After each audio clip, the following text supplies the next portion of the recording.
So this is where we left off in the last video. I just want to continue off of here to look at a couple of instances of slope with actual example. So say we're given a couple of points. Say we're given -3, comma 7 and -2, comma 4. All right, so we're given these 2 points and we're asked find the slope that passes through these given points. You may have seen this before. I'm just going to go over it again. We have slope, which is represented by the letter m, is equal to the second y value minus the first y value over the second x value minus the first x value. This is also known as rise over run. And this is going to be, well, the second y value is 4 minus the first y value is 7 over the second x value is -2 minus the first x value is -3. So 4 minus 7, we get -3 over -2 plus 3 is 1. So -3 over 1 is just -3. So our slope is going to be -3. Okay? Moving on from this, that would be how you would calculate slope algebraically using ordered pairs. If you were to just generally look at a graph, there's a couple of things that you can tell about a linear function just by briefly looking at the graph. And one of this is the sign of the slope, whether it's positive, negative, and so on. So let's look at that now. If you have, let's draw some axes here.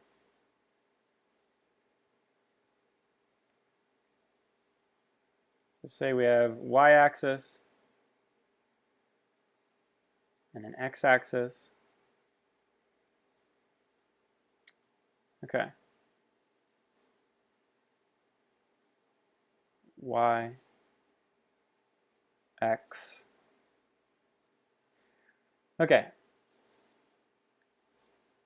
If we see a line with a slope that is going from the lower left to the upper right direction,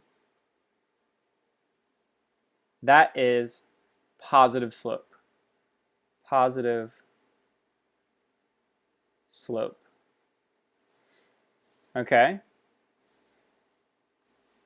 If we see a line or linear function that is traveling from the lower right to the upper left direction,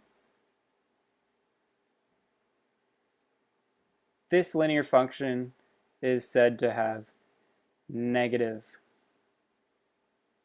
slope.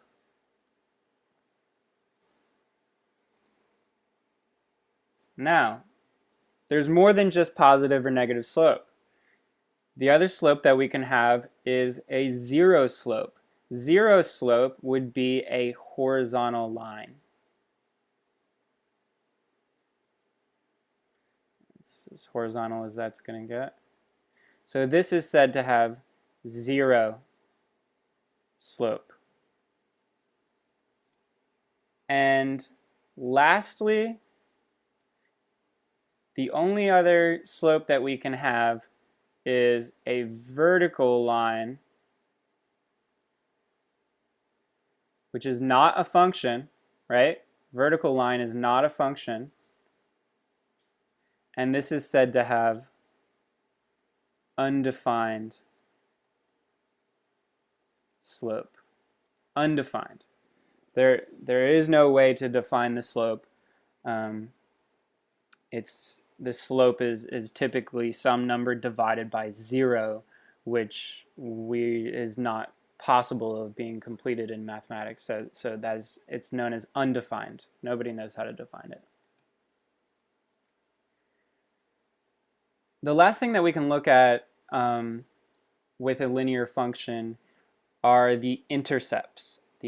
So a function can have two intercepts. It has an x-intercept, such as right here, and that is the x-coordinate where the linear function actually passes through the x-axis.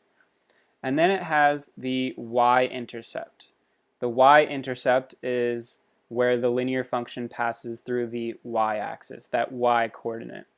So the y-intercept is always going to be an ordered pair that starts with 0 for x and then some value y sub 1 for y. And the x-intercept is always going to be some x-coordinate, x sub 1, followed by 0 for y. Because there is no height here. There is no y value. It's just 0. It's where the x-axis actually exists. Okay. So the last thing to keep in mind here, and again, you may have seen this before, is actually slope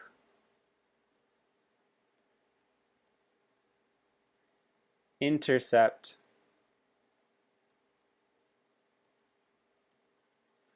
form.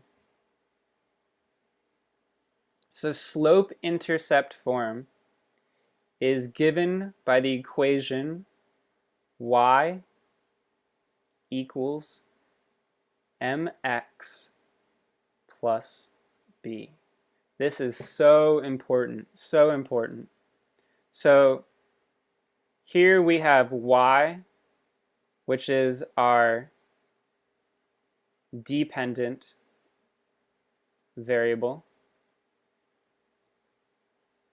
We have m, which is our slope. We have x, which is our independent variable. And we have b, which is our y-intercept. So this is something to keep in mind when looking at linear equations.